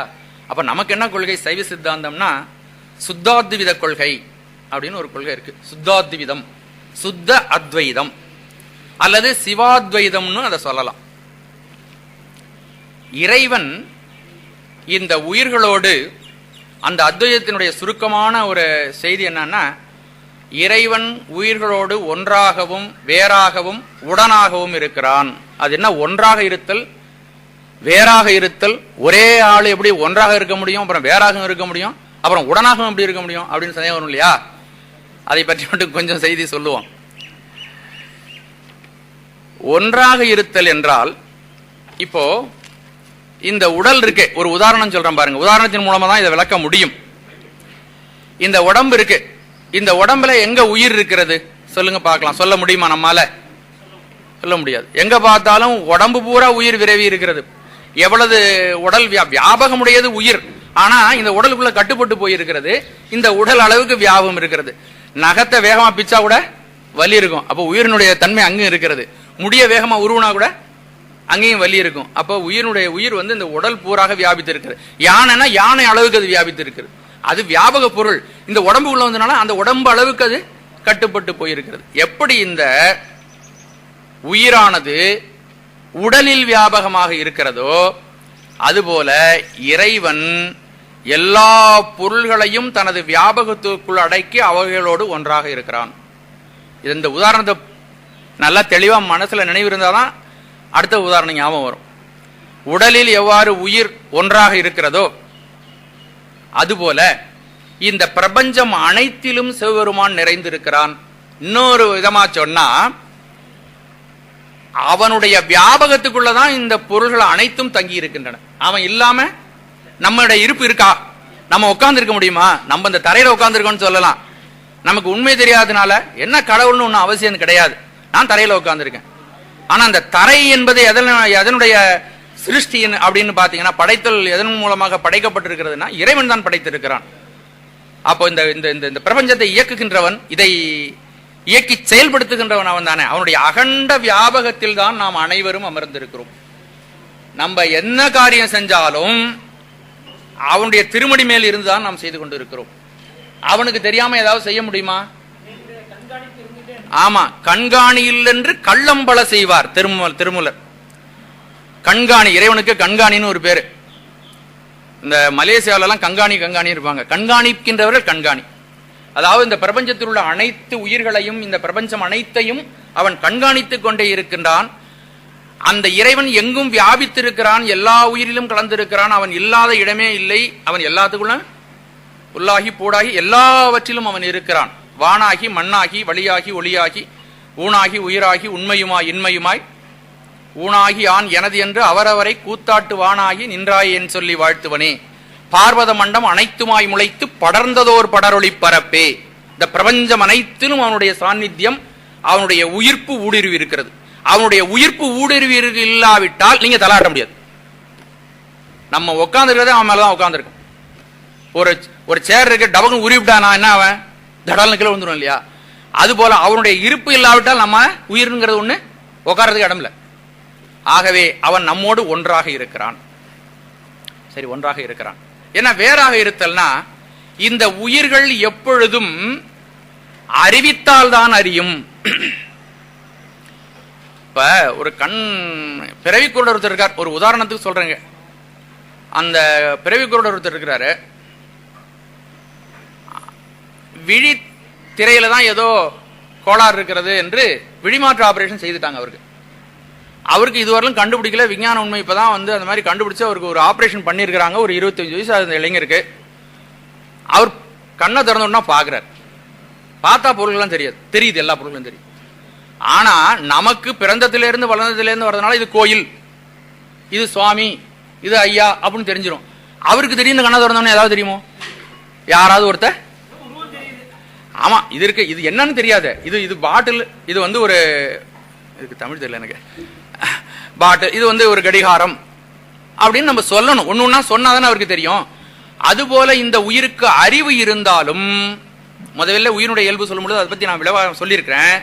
அப்ப இந்த உயிருக்கு அறிவித்தால் தான் எந்த பொருளையும் அறியக்கூடிய சக்தி அந்த உயிருக்கு இருக்கிறது. உயிரினுடைய இலக்கணம் பத்தி சொல்லியிருக்கேன். அப்போ நம்ம அறிவிப்பதற்காக அவன் எப்படி இருக்கான்? நம்மோடு ஒன்றாக இருக்கிறவன் நமக்கு உதவுவதற்காக, அவன் வேறாக இருந்தும் நமக்கு அறிவிப்பதற்காக இருக்கிறான். அவன் வேறாக இருந்து நம்மை தூண்டி நமக்கு அறிவித்தால்தான் எந்த பொருளையும் நம்மால அறிய முடியும். அப்போ சிவபெருமான் அகண்ட வியாபகத்தில் தன்னை நம்ம வைத்துக் கொண்டு ஒன்றாக இருக்கிறான். நமக்கு அறிவு தருவதற்காக, அறிவு விளக்கம் செய்வதற்காக வேறாக வெளியில் நின்று தூண்டிக் கொண்டும் இருக்கிறான். அறிவை தூண்டிக்கொண்டு, நம்முடைய அறிவை தூண்டி நமக்கு பல்வேறு விஷயங்களை தெளிவுபடுத்துவனாகவும் அவன் இருக்கிறான். அடுத்தது, அப்படி இருந்து அறிவை அவன் தூண்டிவிட்டாலும் இந்த உயிர்களுக்கு செயல்படுகின்ற தன்மை இல்லை. ஆகவே இந்த உயிர்கள் செயல்படுவதற்காக அவன் இந்த உயிரோடு கலந்து அவனும் சேர்ந்து செயல்படுகிறான். இந்த உயிர்கள் செயல்படுது. இப்ப நம்ம கண்ணால ஒரு உருவத்தை பாக்குறேன், உங்களை பாக்குறேன், கௌரி சங்கரை பார்த்தாச்சு அப்படின்னா இந்த கண்ணின் வழியாக சிவபெருமான் புகுந்து நின்று இந்த காட்சியை எனக்கு தராவிட்டால் இந்த கௌரி சங்கருங்கிறவர் எனக்கு தெரிய மாட்டார். அப்போ இறைவன் என்ன பண்றான்? உடனாகவும் வந்து உதவி செய்கிறான். அப்போ சிவபெருமானுடைய தன்மை நமக்கு செய்து வருகின்ற உதவியை நம்ம சிந்தித்து பார்க்க வேண்டும். அவனுடைய இருப்பு இல்லாவிட்டால் நம்மால இந்த நமக்கு இருப்பு கிடையாது. அவனுடைய இருப்புல தான் நம்ம இருக்கிறோம். அவன் நமக்கு அறிவை தெளிவுபடுத்தி அறிவை தூண்டாவிட்டால் எந்த அறிவும் கிடையாது. கற்பனவும் இனி அமையும் என்று மணிவாசக பெருமான் அதை சொல்லுகிறார். அறிவனாக கொண்டோ என ஆண்டது, அறிவு படைத்தவன் நினைச்சுட்டா என்னை நீ ஆட்கொண்டாய், அறிவனோ அல்லனோ அருள் ஈசனே என்று மணிவாசக பெருமான் சொல்றாரு. நின்னையே அறியேன், நின்னையே அறியும் அறிவறியேன், உடையாய் அடியேன் உன் அடைக்கலமே. உன்னையும் தெரியாது, உன்னை எப்படி நான் அடையிறதுங்கிறது தெரியாது. அப்ப இந்த உலகியல் பொருள்களை கூட நாம் உணர்ந்து கொள்வதற்கு இறைவன் நமக்கு அறிவிக்க வேண்டி இருக்கிறது. அறிந்த பொருளை அனுபவிப்பதற்கு அவனும் நம்மோடு சேர்ந்து அனுபவிக்க வேண்டியார். அதனாலதான் திருவிசைப்ப ஆசிரியர் சொன்னார், நுகருமா நுகரே. அந்த 11 பாடல்களையும் பாத்தீங்கன்னா எல்லா பாடல்களையும் வருமே நுகருமா நுகரே, விளம்புமா விளம்பே, அப்படிலாம் எல்லா பாடல்களையும். நான் விளம்புவதற்காக நீனும் சேர்ந்து என்னோடு விளம்ப வேண்டும். இசையுமா இசையே, தனதனத்தோழா சங்கரா தானுவே சிவனே, கனகனற்றூனே கற்பக குழந்தே, கண்கள் 3 உடையதோர் கரும்பே, அனகனே குமர விநாயக ஜனக அம்பல தமரசேகரனே, நுணகடல் என் நெஞ்சுள் நினைதாய் விளம்புமா விளம்பே, நினையுமா நினையே. ஆக நான் நினைப்பதற்காக நீனும் சேர்ந்து, இப்ப சிவபெருமான் நினைப்பதற்காக நினைக்கணும் நான் நினைச்சனா கூட இறைவனும் என்னோட சேர்ந்து வரணும். ஏதாவது ஒரு இனிப்பு சுவையை நான் சுவைக்க வேண்டும் என்றாலும் அவனும் சேர்ந்து, ஏன்னா அவன் நம் மீது கொண்ட கருணையினால் நாம் இன்பம் அனுபவிப்பதற்காக தாழ்ந்த இந்த உடலிலும் கலந்து இந்த உடல் இன்று வேறாக நின்று நமக்கு அறிவித்து நாம் அனுபவிப்பதற்காக அவனும் சேர்ந்து அனுபவிக்கிறான். இது எவ்வளவு அளப்பரிய கருணைன்னு நினைச்சு பாருங்க. இறைவனுடைய கருணையை நினைத்தால் கூப்பிய கையை கீழே இறக்கவே நம்மளால முடியாது, அப்படியே உட்கார்ந்துருக்கணும். இறைவனுடைய கருணை அளப்பரியது. அவன் இல்லாவிட்டால் நமக்கு செயல்பாடு இல்லை, சிந்தனை இல்லை, நமக்கு இருப்பும் இல்லை. அவன் செய்யற ஒரு அற்புதங்களையும் நாம் எண்ணி பார்க்காமல் இருப்பதனால தான் நம்ம இறைவனை வணங்காமல் இருக்கிறோம், பிரார்த்தனை செய்யாமல் இருக்கிறோம். கண்காணி இல்லென்று கள்ளம் பல செய்வார். அப்ப இறைவன் எங்கும் சர்வ வியாபியாக இருக்கிறான் என்பதை தெரிந்து கொள்ளாதவர்கள் தான், அதிலே ஆழ்ந்த உரைப்பு இல்லாதவர்கள் தான் மனதிலே பலவிதமான தவறுகளை செய்கிறார். இந்த வியாபகத்தன்மையை நன்றாக திரும்ப திரும்ப இந்த செய்தியை நீங்கள் உணர வேண்டும். இப்ப உங்கள்கிட்ட கொடுத்திருக்க செய்தி சாதாரணமான செய்தி இல்லை. இந்த செய்தி மிக அளப்பரியது. சைவ சித்தாந்தத்தினுடைய முடிமணி என்று சொல்லக்கூடிய செய்திகளில் ஒன்று. இன்னும் நிறைய சொல்ல போறோம். நம்ம எல்லாமே இப்படிப்பட்ட செய்திகள் தான். நீங்க உடனே இந்த செய்திகளை செய்திகளாக வைத்துக் கொள்ளாமல் உணர்ந்து பார்க்க வேண்டும். கடவுள் நம்மோடு இருக்கிறான்.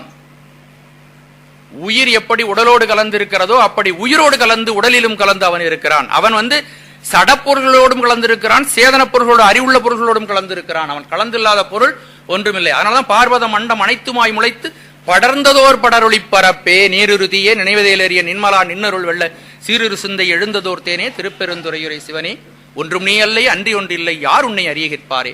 ஒன்றும் நீ அல்லை அன்றி ஒன்றில்லை யார் உன்னை அறிய கேட்பாரே அப்படின்னு மணிவாசக பெருமான் சொல்கிறார்கள். சர்வ வியாபி, எங்கும் நிறைந்திருக்கிறான்.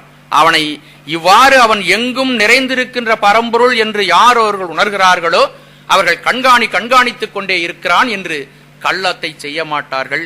கண்காணி இல்லாத இடம் இல்லை காணும். கண்காணி இல்லாத இடம் எங்கேயாவது இருக்குதா? நம்மை கண்காணித்துக் கொண்டு இல்லாதனுடைய இடம் எங்கேயாவது இருக்குதா? எந்த மூலையில் ஒளிந்தாலும், ஒருவேளை போலீஸ்காரர்களுக்கு தெரியாமல் ஒரு மூலை இருக்கலாம், சிபிஐக்கு தெரியாமல் ஒரு மூலை இருக்கலாம், இன்டர்போலுக்கு தெரியாமல் ஒரு மூலை இருக்கலாம். ஆனால் சிவபெருமானுக்கு தெரியாமல் எந்த பிரபஞ்சத்தினுடைய எந்த இடத்திலும் ஒரு இடம் கிடையாது. கண்காணி இல்லாத இடம் இல்லை. அப்படி காண வேண்டும். கண்காணியாக கலந்தெங்கும் நின்றானை, கண்காணியாக கலந்து எங்கும் நின்றானை கண்காணி கண்டார் கள ஒழிந்தாரே. ஆகவே நீங்க உண்மை பேசி பொய் பேசக்கூடாது அப்படிங்கிறதுக்கெல்லாம் நீங்க சாதாரணமா சொல்லக்கூடிய அறிவுரைகள் எல்லாம் மேல் தட்டில இருந்து சொல்லக்கூடிய அவைகளுக்கெல்லாம் காரணம் வேணும் இல்லையா? இறைவன் எங்கும் நிறைந்திருக்கின்ற இறைவன் நம்மை கண்காணித்துக் கொண்டே இருக்கிறான். குமரகுருவர் ஒரு பாட்டுல சொல்றார், வஞ்சித்து ஒழுகும் மதியிலிகாள்.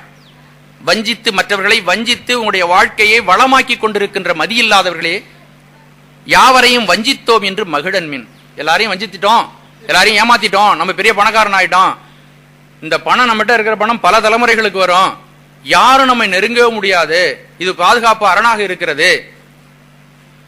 ஆனால் இறைவனுடைய பார்வைக்கு எந்த இடமும் தப்பாது. அதனால நம்ம கள்ளம் செய்வோம், நம்முடைய நேர்மையின்மை எல்லாத்தையும் எல்லா நேரத்திலும் அவன் பார்த்து கொண்டிருக்கிறான்.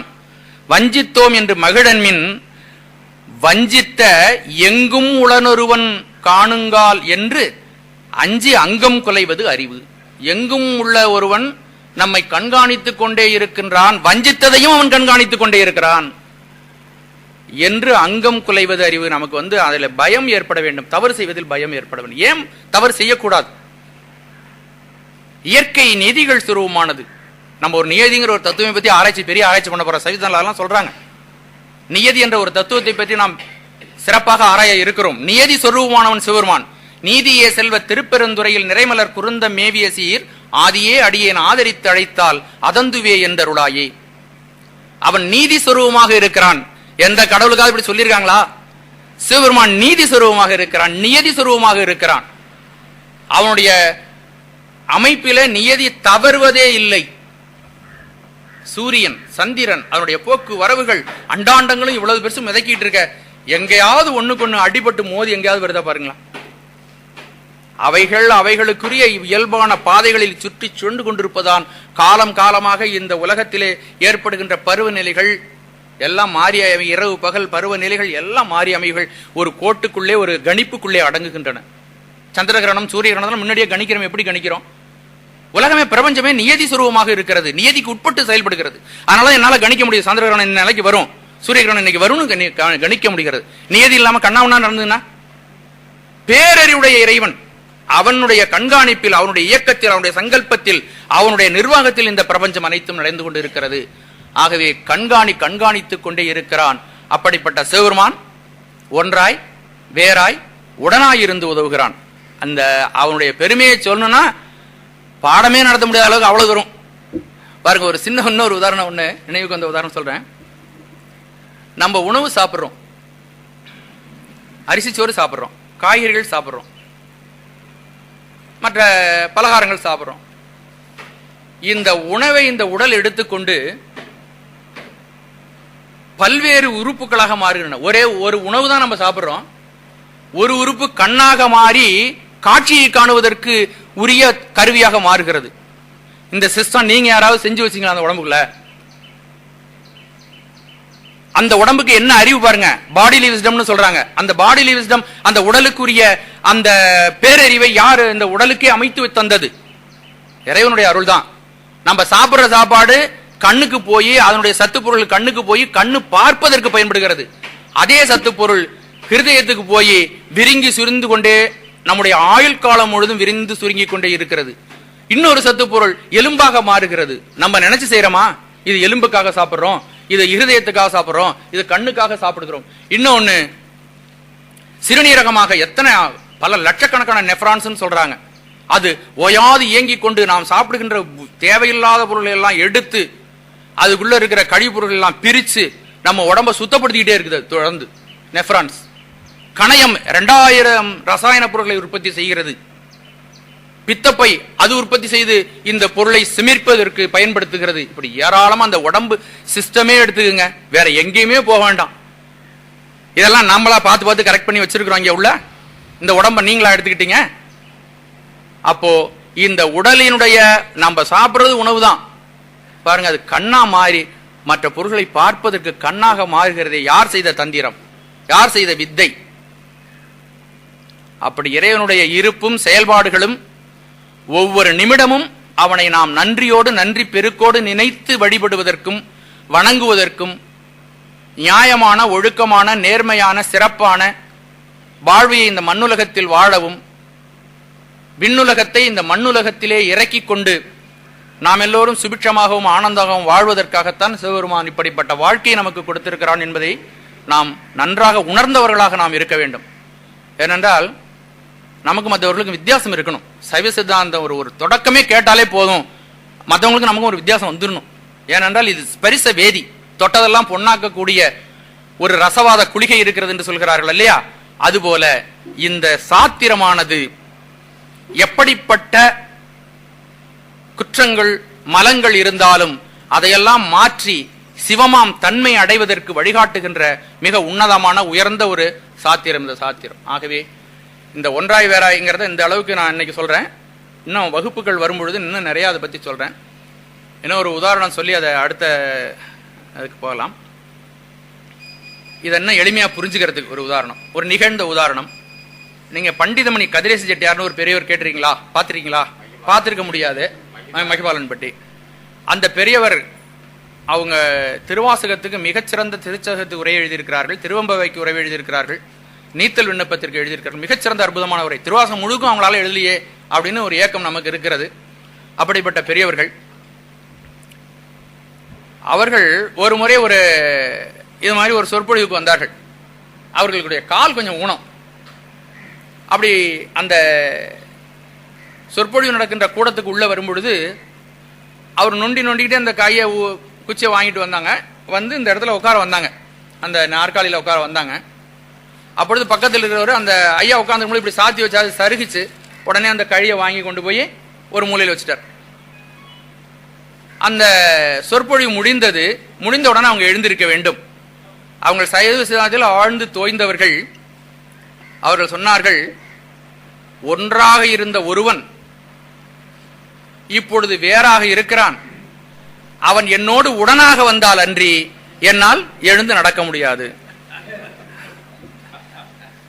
இந்த தத்துவத்தை அப்படியே விளக்கக்கூடியது. ஏன்னா அவங்க சைவ சித்தாந்தம் இருக்கிறதுனால அவங்க அதை சிறப்பா பயன்படுத்திட்டாங்க. இப்ப நம்ம உதாரணம் சொல்றதுக்கு அது ரொம்ப சரியா இருக்கு. என்னோடு ஒன்றாக இருந்த ஒருவன் வரும்பொழுது ஒன்றாக இருந்தார், அவரு இப்பொழுது எங்க இருக்காரு? வேறாக இருக்கிறார். அவர் உடனாக வந்தால் அன்றி என்னால் எழுந்து நடக்க முடியாது. ஆகவே இறைவன் நம்மோடு ஒன்றாகவும் வேறாகவும் உடனாகவும் இருந்து நம்மை வழிநடத்தி கொண்டிருக்கிறான். அவனுடைய துணை இல்லாமல் நம்மால் கண்ணை கூட சிமிட்ட முடியாது, வாயில போடுற சாப்பாடு கூட செரிக்க முடியாது, உடலினுடைய சத்துக்களாக மாற முடியாது. அந்த அளவுக்கு இறைவனுடைய உதவி நமக்கு இருந்து கொண்டிருப்பதால் தான் நாம் செயல்படுகிறோம் என்பதை நாம் நினைவுபடுத்திக் கொண்டு எல்லாம் சென்ற பாடத்தினுடைய சுருக்கம். அடுத்தது உயிரினுடைய சிறப்பு இயல்பு அறிவு, இச்சை, செயல். அது சொல்லியிருக்கிறோம், நம்ம விரிவா சொல்லியிருக்கிறோம். அப்புறம் உயிர் தானாக அறியாது, வேறொன்றால் உணரக்கூடிய தன்மையுடையது. வேறொன்றுன்னு இந்த இடத்துல நான் சொல்றேன். ஆனா இந்த நம்ம 5 பொருள்களை பற்றி ஆராய்ச்சி செய்கிறோம். அதுல அறிவுடைய பொருள் 2, அறிவில்லாத பொருள் 3. அதனால அப்பப்ப ஞாபகப்படுத்திக்கணும். அறிவுடைய பொருள் சிவபெருமான், உயிர்கள். அறிவில்லாத பொருள் ஆணவம், கண்ணும், மாயை. அப்ப பிறர் அறிவிக்க இந்த உயிர் அறியும் அப்படின்னா இந்த 3 தான் ஜடமா போச்சா? வேற ஒருத்தர் தானே இருக்காரு, அவர் தானே அறிவிக்கணும். அப்போ கடவுளை தவிர வேற ஆள அறிவிக்க முடியாது. ஜடத்துக்கு அறிவிக்க தன்மை உண்டா? கிடையாது. அது அறிவிக்க முடியாது. அது கடந்த இடத்துல கிடக்கும் ஜடம். ஒவ்வொரு தானாக அறியாது பிறர் அறிவிக்க அறிவது உயிர். எந்த பொருளையும் அது படிமுறையால் தான் அறியும். படிமுறையால் அறியும் பொழுது கூட அது இடைவிட்டுத்தான் அறியும். அறிகின்ற பொருளில் அழுந்தி அறியும். எந்த பொருள் சார்ந்ததன் வண்ணமாம் தன்மை என்று அதை சொல்லுகிறார்கள். எந்த பொருளை அது ஆழ்ந்து பற்று வைக்கிறதோ அந்த பொருளாக அது மாறி அமைஞ்சிடும். ரெண்டு நண்பர்கள் ரொம்ப இணக்கமா இருந்தா ரெண்டு பேரும் ஒரே மாதிரி சட்டை போட்டுக்குவாங்க, ஒரே மாதிரி கூட பேசுவாங்க. என்கிட்ட கவனம் அவர்கிட்ட கேட்டு தெரிஞ்சுக்கலாம் அப்படிம்பாங்க. நான் சொல்ல வேண்டிய அவன்கிட்ட போய் கேளு அப்படிம்பாரு.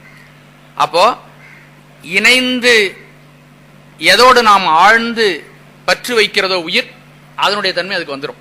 செம்புல பெயர் நீர் போல அன்புடை நெஞ்சம் தான் கலந்தனவே என்று புறநானூறு அதை சொல்லுகிறது. சரி, அப்போ இந்த உயிரினுடைய சிறப்பு இயல்புகள் சொல்லிட்டோம். பொது இயல்புகள் அது கேவலம், சகலம், சுத்தம் என்ற 3 நிலைகளை அடைகிறது. இதை பத்தி விரிவா நம்ம எல்லாமே விரிவா சொன்னதுதான். இப்ப நம்ம சொல்றது பூரா எல்லாம் சொன்னதுதான். முதல்ல கேவலம், சகலம், சுத்தம் என்ற நிலை. கேவலம் என்பது ஆணவமலத்தோடு சேர்ந்து இருக்கக்கூடிய, சடமாக இருக்கக்கூடிய நிலை கேவல நிலை. சகலம் என்பது அதை பார்த்து இறைவன் இறங்கி கருணையோடு நமக்கு இந்த உடலை கொடுத்த பிறகு இந்த உடல் வாழ்க்கையை நாம் வாழ்ந்து கொண்டிருக்கின்ற சகல 36 தத்துவங்களோடும் சேர்ந்து சகலத்தோடு இருக்கக்கூடிய நிலை சகலம். இந்த குற்றங்கள் எல்லாம் ஆணவமல சேர்க்கை நமக்கு நீங்கி சுத்தமாகி இறைவனுடைய திருவடி பேரை அடைந்து சிவமாம் தன்மை அடைகின்றது சுத்தம். கேவலம், சகலம், சுத்தம். நமக்கு காரண அவத்தைகள் 3, அந்த 3 நிலைகள் வருகின்றன. இப்பொழுது உயிர் வாழ்க்கையில் நமக்கு 5 அவத்தைகள் உண்டு அப்படின்னு சொன்ன. அவத்தைகள் என்பதற்கு நிலைகள் என்று பெயர். சாக்கிரம் அதாவது விழிப்பு நிலை, சொப்பன நிலை, ஆழ்ந்த உறக்கம், அப்புறம் பேருறக்கம், உயிர்ப்படங்கள் அதாவது துரியாதீதம் அப்படின்ட்டு. அந்த அவைகளை பற்றி சிவஞான போதம் 5ஆம் சூத்திரத்தில் இன்னும் விரிவா சொல்லுவோம். இந்த நேரத்தில் வந்து இதை பத்தி டெப்த் போனோம்னா கொஞ்சம் பிடிபடாது உங்களுக்கு, அதனால கொஞ்சம் அடுத்ததுல சொல்றேன்னா.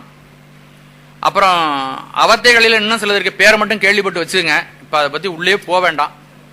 மேலாளவத்தை, கீழாளவத்தை, மத்தியாளவத்தைன்னு பேரு. அந்த மத்தியாளவத்தை என்ற நிலையில தான் நின்மல துரியாதீதம் அடைந்து இறைவனை நாம் சந்திக்கின்ற நிலை. அதெல்லாம் அதுக்குரிய காலம் வரும்பொழுது பேரு வந்து இன்ட்ரடக்ஷன்ல வந்து அறிமுகப்படுத்துதல். அதனால இதை மட்டும் தெரிந்து கொள்ளலாம். சரி, இப்போ சென்ற பாடம் வகுப்புல 2 வகுப்புல நடைபெற்றதனுடைய சுருக்கத்தை இப்பொழுது நம்ம பார்த்துருக்கிறோம். இப்பொழுது நாம் இறைவன், உயிர் ரெண்டையும் பற்றி பார்த்திருக்கிறோம். இன்னும் என்னென்ன பார்க்கணும் நம்ம? ஆணவம், கண்மம், மாயை.